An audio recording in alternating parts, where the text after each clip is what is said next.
Hey guys, welcome to this episode of State of Skate, the show where we analyze the past, the present, and the future of rollerblading. Today we're celebrating Valentine's Day with a love letter to rollerblading. That's right, we already know that rollerblading is an amazing sport, but people out there are starting to take notice too. Here are 4 reasons why 2020 is the year that rollerblading makes its long-awaited comeback. Before we get into this, let's do a quick history lesson. For those of you new to blading, let's take a look back at our sport's past. In the mid-90s, rollerblading was everywhere. Riding a sudden surge of popularity, rollerblading quickly became the dominant action sport, featured in major competitions and contests like the X Games, the Gravity Games, and represented in mass media throughout films like Airborne and Brink. I have to be honest, I like Brink more. Skate better. Skate better. Skate better. That's some solid skating advice. Back in those days, though, everything was extreme, further fueling public interest in skating. As a result, skate companies were thriving. New products were being innovated, and leading early pioneers of our sport were carving out a path for others to follow. But in the early 2000s, however, interest in blading seemed to be drying up as dissidents attempted to rebrand rollerblading as something uncool and inferior to other action sports. In 2004, the sport was unceremoniously dropped from the X Games, signaling the start of a greater disappearance from mainstream culture. Over the next decade, more and more companies would be forced to fold under the financial pressures of a diminishing demographic. Skate shops would close, long-standing events would die, and our sport's pioneers would be forced to either accept a significant pay cut or leave the industry altogether. This was a difficult time for rollerblading and to be a rollerblader, with little prospect of being compensated, promoted, or even treated with the same civility as our action sports brethren. But the year 2020 is shaping up to be the year that rollerblading finally makes its comeback. Now, I'm not saying that rollerblading will reach a new pinnacle of popularity, but there are 4 key factors signaling progress and reason to be optimistic about rollerblading's future. The first factor is media coverage. In the early days, rollerblading was everywhere in the media, which helped attribute to its growth and popularity.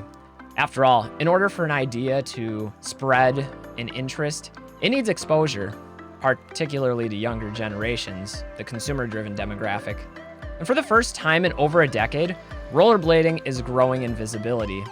In film, the 2019 action sci-fi blockbuster, Alita: Battle Angel, featured a futuristic sport known as motorball, with extensive visual references to rollerblading.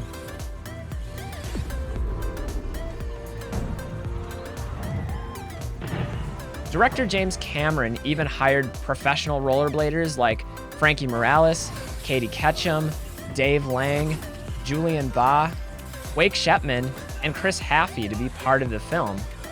There's even a video game in development from Ubisoft influenced by the concept of motorball in Alita. Aside from film, some might argue that YouTube is the new mainstream media, and rollerblading has been featured on some pretty noteworthy channels in the last couple of years. So that was for Chris Haffey. He does that in the shows. Now, a lot of older rollerbladers will likely recall the animosity that once existed between action sports. But interestingly, some of YouTube's biggest action sports channels have proven supportive of rollerblading. Take, for example, the Braille Skateboarding channel. With over 4.5 million subscribers, they regularly feature Brian Freeman and other rollerbladers with an overwhelmingly positive response from their viewers in the comment section. In the world of BMX, X Games legend and one of my personal favorite YouTubers, Scotty Kramer, has regularly spoken out in support of rollerblading. I like never see rollerbladers. If you still rollerblade, you genuinely love to rollerblade. Exactly, I agree with that. Like the Yasutoko brothers, in my opinion, oh my, unbelievable. Dedicated. Like the best ever. And then Chris Haffey, like I'm such a huge fan of him. His skating is seriously mental. It really is.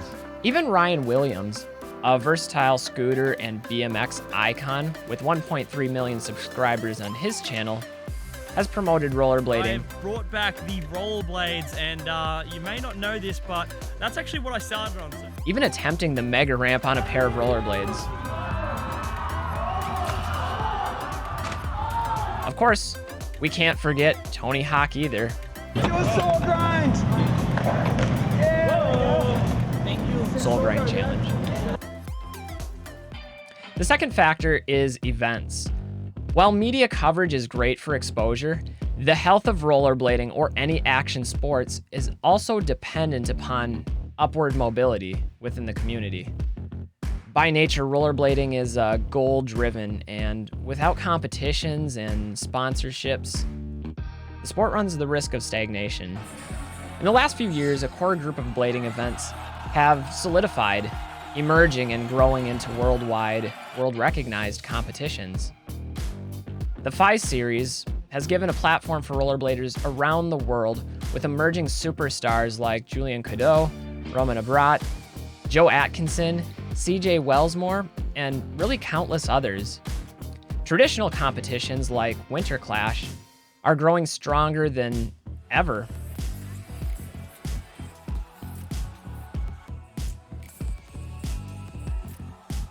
I think I even heard that Brian Aragon was making an appearance at this year's Winter Clash.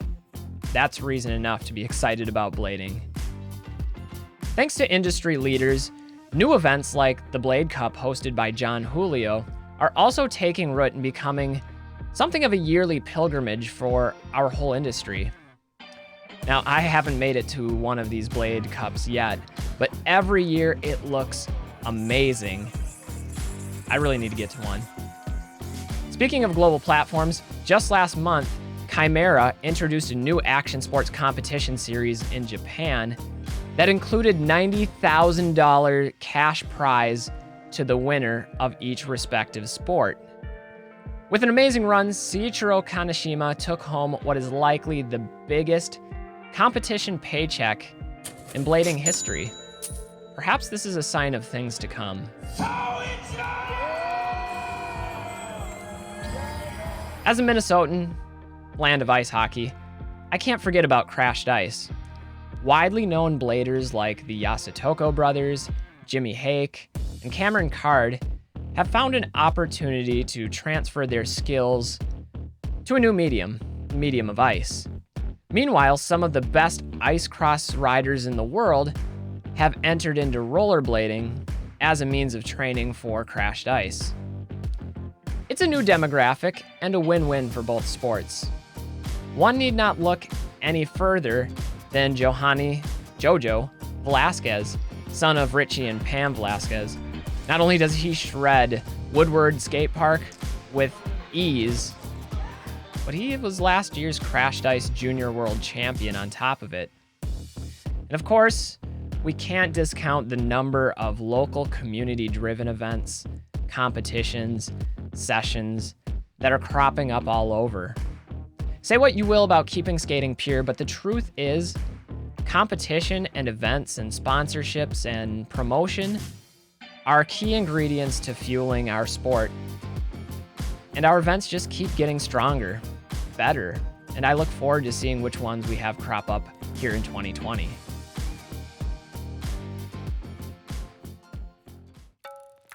The third factor I'm excited for the return of blading is the community. An industry is only as productive as the community in which it serves, and I've never seen blading as a community more diversified yet unified. It is official. It is a front Savannah. Okay, except for that, but we don't need to get into that. In my humble opinion, it's all opinion.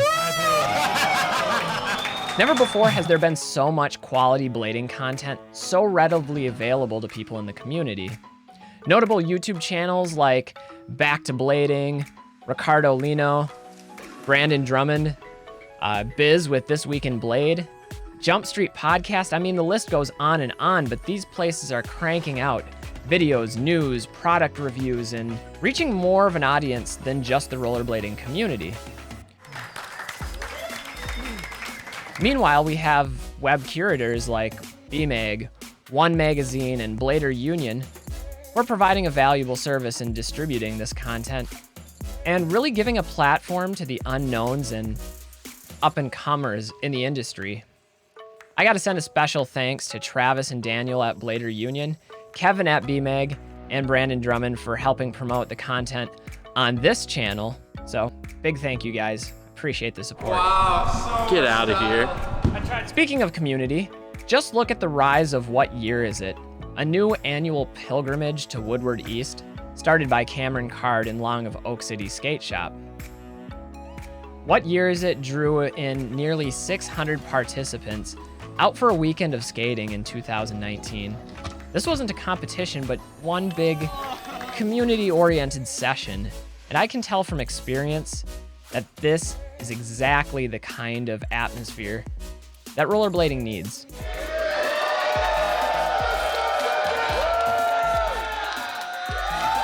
Next year, What Year Is It enters into its third year. And I know that Cameron and Long are cooking up some good stuff for us and have plans to make it even bigger and better. So definitely check that out if you have the opportunity. It was a really cool experience.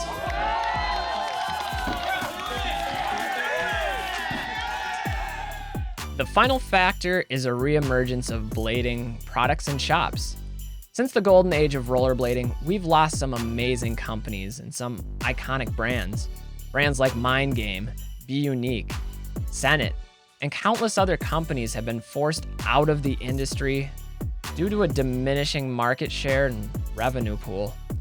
However, I'm happy to see that some of these brands like Rain Liners and 50/50 Frames have made a notable return.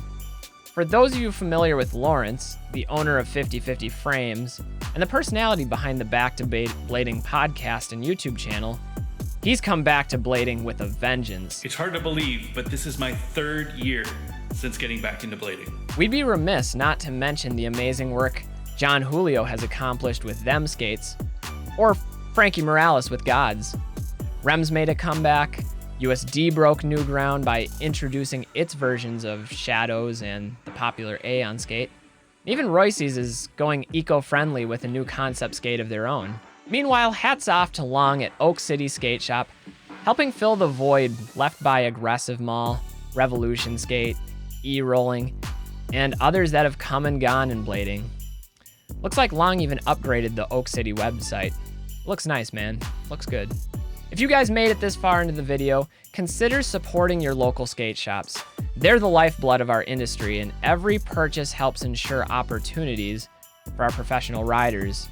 Places like Roller Warehouse, Intuition Skate, Inline Warehouse, and Oak City are playing a valuable role in our sport. I've got links to them in the description below. I'm excited for 2020 and what it has in store for rollerblading. And if you want to be a part of that comeback, here's how you can help. First, support your favorite skaters and creators. Whether it's by watching edits or leaving an occasional positive comment, buying a VOD, or subscribing to a channel, these little actions go a long way. You can also help by organizing and attending blading events.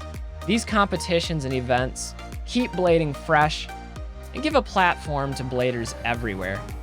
If you have the opportunity to attend an event, compete in one, or support one financially with donations, do it. Be active in the community. It doesn't matter if you're a seasoned pro or a beginner, the community benefits from your active presence. Consider building your own local scene by starting a local session, or join one of the many online communities and be an active supporter there. You can also support blading companies and shops. As many of us age into our adult lives, we have the financial resources to support rollerblading. The bottom line, when we have a community of individuals looking to invest more into blading than they're trying to get out of it, that's a recipe for success. Finally, be positive. For years, perhaps decades, rollerblading has had a reputation for being critical of ourselves and judgmental of others. The simple truth of the matter is, rollerblading as a whole seems to be maturing and recognizing that our best long-term interest is our collective interest. With so many industry leaders guiding rollerblading into a positive, productive direction, I've never been more excited to see what blading has for our sport. So will 2020 be the year that rollerblading makes its comeback? That's for all of us to decide. Thank you all for watching this episode of State of Skate. As always, I'd love to hear your thoughts and feedback on the state of rollerblading. Is rollerblading making a comeback this year? Drop a comment below. And until next time, I'm Butch Lehman. We'll catch you guys with the next video. Peace.